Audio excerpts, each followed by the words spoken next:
C'est la suite à la troisième partie des Sartois du Hub. Juste avant de parler d'être heureux au travail avec Bertrand Gresse, place aux apps de cette semaine avec par exemple DJ Papy Guetta. Il a 78 ans et il est DJ du coup à Aubigny-Racan. Il était là la semaine dernière. Regardez.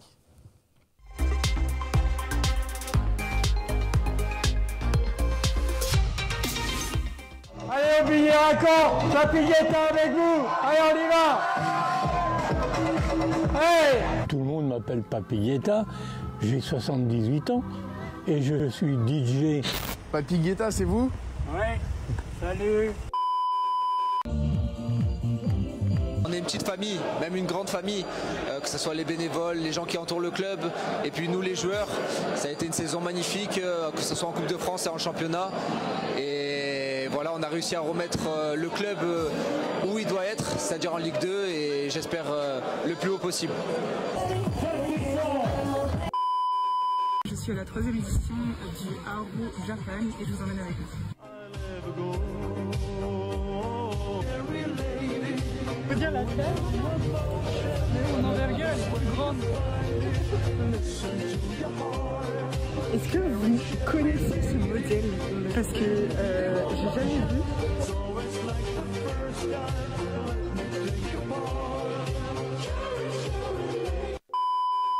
On est chez Café Bac au Mans depuis 1932.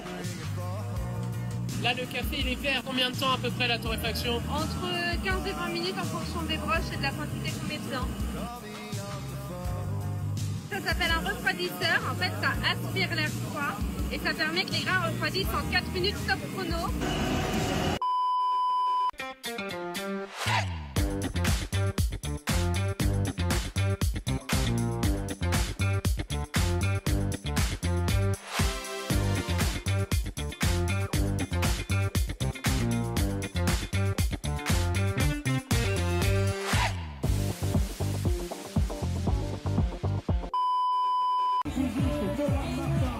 Merci à tout le monde de nous avoir soutenus, d'avoir été présents. Devant 25 000 personnes, c'était franchement top.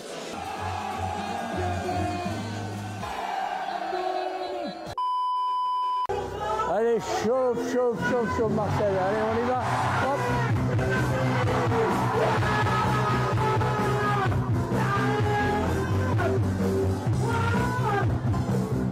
J'adore Papy Guetta, c'est incroyable. C'est le meilleur DJ, franchement le meilleur DJ du monde. Il déchire quand même pas mal encore à son âge. Hein. Il a plus d'énergie que moi donc.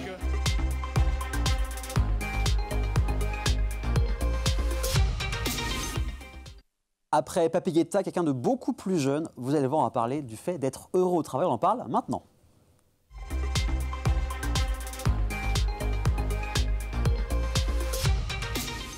Est-ce que vous êtes heureux au travail? C'est une question qui paraît peut-être toute simple, mais qui peut avoir des répercussions entre le changement des habitudes, écart de génération, vie pro, vie perso. Beaucoup de questions que j'ai à poser ce soir avec Bertrand Gresse, responsable commercial de l'école Management et Commerce Ecofac. Bonsoir Bertrand, comment ça va? Bonsoir Aurélien, ça va très bien. Moi je suis heureux. Eh ben, ça se voit, très bien. Toi tu es heureux au travail? Oui, je suis heureux au travail. Je pense que ce qui est important déjà c'est la mission. C'est le sentiment d'utilité de ce qu'on fait. Et là, tu ne vas pas me contredire quand je dis que le bien-être au travail, sujet galvaudé, est un vrai gros sujet depuis ces 5 dernières années. J'allais venir, en fait, le Covid 2020, ça a été un vrai déclic pour beaucoup de personnes. On avait beaucoup plus de temps. Là, on s'est dit, tiens, en fait, la vie personnelle, c'est bien. S'occuper de ses proches, s'occuper de soi-même et d'avoir aussi ce rapport vie perso, vie pro, où aujourd'hui, c'est devenu vraiment au centre de l'attention. Oui. On parle aussi de santé mentale, aussi, avec le travail. C'est ça. Il y a plusieurs choses où effectivement santé mentale c'est devenu une cause nationale. Oui.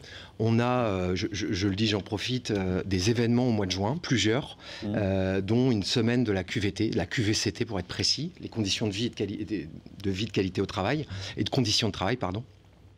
Et effectivement, c'est devenu un mal, le mal-être psychologique des collaborateurs, et d'ailleurs les maladies mentales au sens large, est devenu une vraie problématique. Tu parlais de pro et de perso. Effectivement, Covid a mis les travailleurs à la maison. Oui. Donc a changé complètement les habitudes. Et ça a perturbé beaucoup plus que ce qu'on a imaginé d'ailleurs, et il y a des répercussions aujourd'hui. Sur les indicateurs, parce qu'aujourd'hui je pense que c'est aussi important d'objectiver un peu ces sujets-là, on est à plus 30% ces 10 dernières années de maladies mentales et de problèmes sévères. Donc d'arrêts longs, qui se traduisent par des arrêts longs. Et les arrêts longs, c'est plus de 30 jours. Okay. Donc aujourd'hui, c'est plus 30% pour cet item-là. Donc ça veut bien dire qu'il y a quelque chose qui va moins bien. Il y a un autre item qu'on regarde, c'est évidemment le niveau d'engagement des collaborateurs. C'est-à-dire, est-ce qu'ils sont encore engagés dans leur fonction ? Et on note une chose qui va en se dégradant, et c'est pas que français, ni local, c'est international. Un véritable désengagement ces 15 dernières années par rapport au travail, qui fait qu'aujourd'hui, alors les chiffres sont un peu compliqués à obtenir, mais on serait en dessous de 20%. C'est-à-dire que 2 collaborateurs sur 10 seulement sont engagés dans leur fonction. Alors c'est quoi? C'est un problème des managers, c'est un problème des collaborateurs, c'est le fait qu'ils ne soient pas pris au sérieux. Enfin, comment on peut mesurer? Parce que c'est vrai qu'on peut mesurer des fois avec une sorte de grille à... Vous savez, chez vous, j'imagine, une sorte de grille à cocher. Êtes-vous heureux? Bon, allez, je vais dire oui. Allez, je vais dire oui. Et du coup, c'est pas réel. Non. Comment aujourd'hui on peut mesurer que vraiment prendre en considération les collaborateurs, que ce soit vraiment la source principale, améliorer le cadre de travail pour qu'ils soient vraiment pris au sérieux?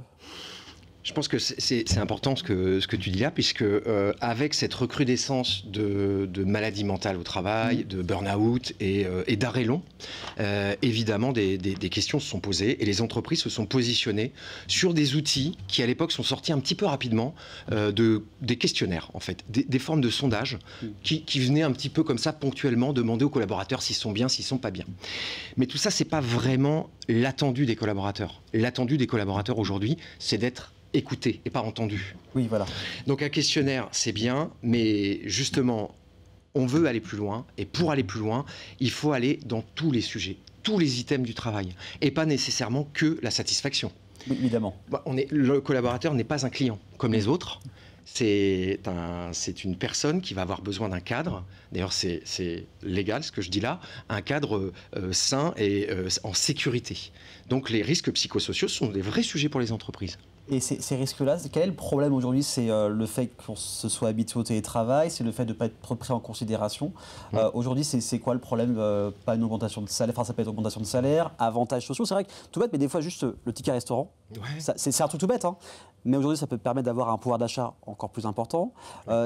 Quelles sont les principales causes aujourd'hui de ces problèmes? C'est super intéressant parce que ce qui remonte, effectivement, il y a le côté, alors, parce qu'on a parlé de bien-être, et finalement bien-être c'est un piège. Parce que bien-être, c'est très personnel. Et le baby-foot et les cours de yoga, aujourd'hui, ça n'attire plus les foules pour les entreprises, pour les collaborateurs. Tu parles après de tickets resto et d'avantages. Oui, ça va aider. Mais ça ne va pas réparer. Non. C'est-à-dire que concrètement, la demande aujourd'hui, c'est d'avoir des consignes claires, d'avoir une mission qui serve à quelque chose. Les générations Z, les plus jeunes nous le disent et nous le répètent, on a envie de travailler, mais on a envie de comprendre pourquoi on travaille, et à quoi ça sert, et pourquoi on me fait rester 1 heure de plus quand j'ai fini ma tâche. Voilà, j'avais parlé de présentéisme. Le présentéisme, c'est quelque chose qui existe encore dans certaines entreprises, c'est le fait d'avoir fini ce qu'on a à faire, on a 1h30 d'avance, mais on est obligé de rester parce que le contrat de travail dit... Alors ça dépend des métiers, hein, comme d'habitude, hein, c'est sûr, en tant que vendeur, on ne pourrait pas le faire. Mais sur des métiers qui sont plutôt dans les métiers de mission, que j'appelle, c'est plus compliqué.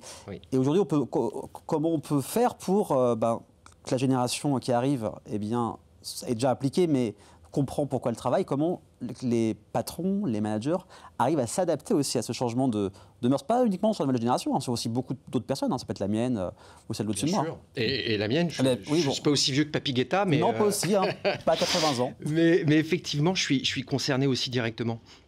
En fait, il faut que c'est du sens pour nous tous, quoi qu'il en soit. On a envie de servir quelque chose.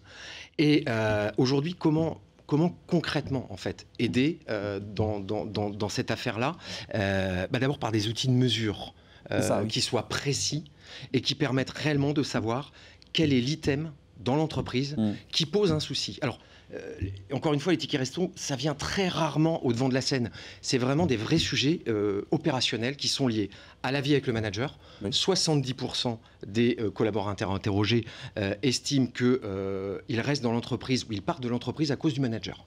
Ah, et ben ça se dit beaucoup. Il y a une chaîne que j'aime beaucoup, un site qui s'appelle Welcome to the Jungle. Ouais. Donc c'est un site de recrutement en fait. Même vous tapez, il y a des offres d'emploi sur Le Mans par exemple, même partout en France, soit pour les freelances, pour CDI, CDD, stages, alternance. Et ils en parlent beaucoup. Ils font des petites pastilles vidéo. Et c'est vrai qu'en général, c'est ce qui se dit le plus dans beaucoup de médias aussi. C'est on ne quitte pas une entreprise, on quitte un manager. Complètement. C'est pas tout le temps le cas, bien évidemment, mais ça peut aussi l'une des causes. Exactement. On peut avoir une entreprise avec beaucoup d'avantages, mais le quotidien, ça reste le manager. Oui. Ça reste le sujet principal. Donc, il faut pouvoir aller questionner, parce qu'on ne remet pas du tout en cause justement le manager, parce que on parle de maladie mentale ou de difficultés, il ne s'agit pas de stigmatiser qui que ce soit. Et justement, dans notre rôle, et dans mon rôle du quotidien, c'est d'abord un outil de mesure scientifique qu'on met en place en Sarthe et que je développe. Et puis derrière, on a une équipe, on a un pool de formateurs. Donc aujourd'hui, on a près de 500 formateurs en France. Et sur le bien-être, on a une petite équipe de sophrologues, de coachs, qui, eux, interviennent dans des entreprises, j'ai des exemples en tête, mais je ne vais pas les citer évidemment, mais des entreprises qui aujourd'hui disent « nos managers ne savent pas gérer la pression venant des collaborateurs » ou ne savent pas gérer leurs émotions. Et c'est vrai qu'aujourd'hui, on a un problème de compétences, tout simplement. C'est-à-dire que souvent, les gens ont été catapultés managers du jour au lendemain parce que c'était de bons producteurs. Sans formation. Sans formation. Voilà. Et ce qui manque principalement, c'est la formation. Oui, tout simplement. C'est tout simplement ça. Et d'accompagner. C'est-à-dire que la formation, ce n'est pas une baguette magique. À aucun moment, et c'est super important de le redire, en intervenant sur une demi-journée sur un public, on va avoir des effets waouh. Non, c'est comme tout, c'est comme le sport, hein, c'est à force d'en faire, d'en refaire, là les compétences vont se développer. Et j'imagine que même au terme dans l'équipe, avec les élèves, j'imagine que les formateurs parlent aussi de santé mentale, d'adaptabilité avec les élèves et aussi les formateurs. Il y a aussi ça qui est pris en compte aujourd'hui. Oui. On sensibilise les plus jeunes. Alors aujourd'hui, nous, on travaille, on a, pour resituer quand même, on a à peu près 3000 étudiants tous les ans et 7000 salariés. Et moi, je représente la branche justement des salariés. Et 7000 salariés formés chaque année, effectivement, on sensibilise sur ces sujets-là et on fait du bien aussi bien souvent à des managers qui se sentent dépassés, qui sont plus à même de donner du bien-être parce qu'eux-mêmes, ils souffrent. Et font d'ailleurs souffrir. Quand on souffre, on fait souffrir. Et on les accompagne pour à nouveau comprendre ce qui se passe et écouter. Voilà, du coup, c'est aux deux opposés qui doivent faire peut-être pas des efforts, mais se parler aussi. La nouvelle génération, la mienne, la tienne, ou même au-dessus de nous, et aussi les recruteurs, les jeunes employés. Tout le monde doit mettre un pied devant, en fait. C'est exactement ça. Je crois vraiment que si on devait synthétiser tout ce sujet-là, peu importe l'époque et peu importe le moment, quand on se parle, et quand on se parle franchement, et on connaît tous le CV bullshit ou l'employeur qui va un petit peu déguiser le poste, cette base-là, et d'ailleurs la Gen Z n'en veut plus, est une mauvaise base. Si on commence sur un mensonge, il y a de grandes chances que ça se termine mal. J'entends beaucoup de collaborateurs qui me remontent des histoires sur je croyais que le boulot ça allait être ça, finalement c'est pas du tout ça, c'est beaucoup d'appels tous les jours, je comprends pas les objectifs. Je crois que juste si on se dit la vérité, on peut décider avec ses soft skills, avec ce que nous on sait faire, d'aller travailler, de s'engager. Le sujet, il est vraiment dans l'engagement. Aujourd'hui, un collaborateur engagé, je tiens quand même à le redire, c'est important pour tout le monde, c'est 25% de performance en plus, minimum. C'est 60% de turnover en moins. Quand même. Et ça coûte moins cher aussi. Voilà, donc ça coûte bien moins cher. Bien sûr. Et effectivement, tout tourne autour ou de la formation, après une mesure précise, ou effectivement de nouveaux espaces de dialogue. Tout simplement. Et tu disais, tu parlais de la génération Z tout à l'heure, qui veulent comprendre pourquoi ils font ce qu'ils font. Quelles sont aujourd'hui les demandes principales? Qu'est-ce que cette génération veut aujourd'hui on parlait de santé mentale, pour être bien au travail et du coup, par conséquence, être bien aussi à la maison? Quelles sont leurs demandes en général? Aujourd'hui, la demande des générations Z, principalement, elle est assez connue parce que C'est vrai que ça a même mis à mal certains managers de mon âge ou de ton âge, parce que c'était « je dois faire juste ma mission ». Une fois que c'est fini, je rentre à la maison, je ne suis pas impacté par le travail et j'irai pas faire plus. Parce que le travail, c'est qu'une partie infime de mon existence complète. Par contre, à l'inverse, et là où il y a des âneries qui sont dites, ils sont plutôt très engagés. Quand ils sont dans une mission, qu'ils ont bien compris pourquoi ils faisaient ce qu'ils faisaient, ils sont très engagés, comme on l'a pu l'être nous-mêmes d'ailleurs. Oui, bien sûr. Puis il y a aussi cette génération qui a décidé de ser entrepreneurs en plus des études, en plus de leur vie personnelle. Donc ça prouve aussi qu'ils veulent créer des choses. Donc pour en parler très longtemps de cette thématique. En tout cas, merci beaucoup Bertrand du groupe Ecofac. Merci Aurélien. D'être venu, d'avoir parlé du fait d'être heureux au travail. Bien sûr, il y a le site qui s'est affiché sur la chaîne YouTube d'LMTV Start pour bien savoir un petit peu plus, pour vous contacter. Bien évidemment, dans quelques instants, c'est Jessica qui va me rejoindre directement sur le plateau pour parler de son métier, mais également de sa chaîne TikTok, Instagram, mais aussi YouTube. Ça s'appelle La Grenouille Frenchie. Elle vient dans quelques instants. À tout de suite.